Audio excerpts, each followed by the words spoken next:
Toto je môj projekt. Informácie som bral z knihy aj z internetu.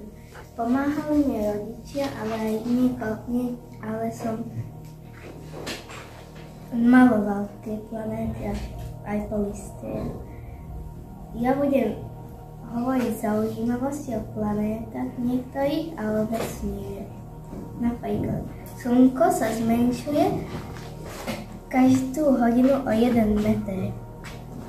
Ale nepreháv sa s tým, len 1 meter je veľmi smiešný rozmer v porovnaní, že Slnko má priemer približne 1 400 000 kilometrov.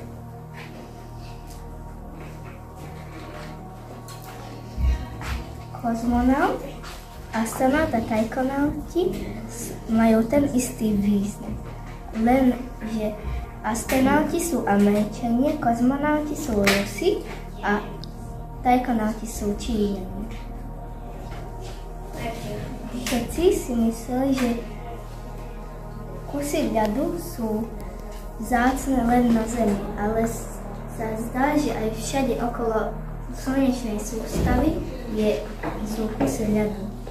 Napríklad sa dá aj nájsť na Merkúri kusy ľadu. Prstence Saturnov majú vzdialenosť 400 000 km, ale šírku majú len 10 metrov a tvoria ich kusy ľadu a prachu.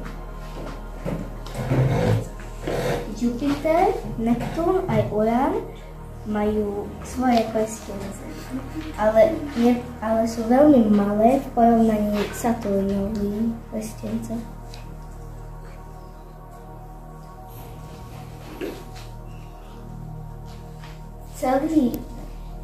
Celý NASA skafander stojí približne 15 miliónov eur.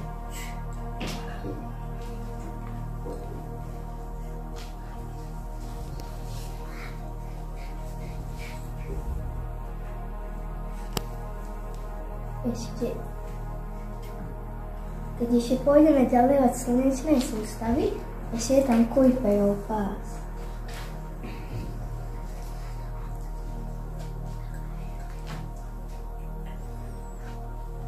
Dobre, môžem sa spýtať, čo sú tieto malé žlté modely?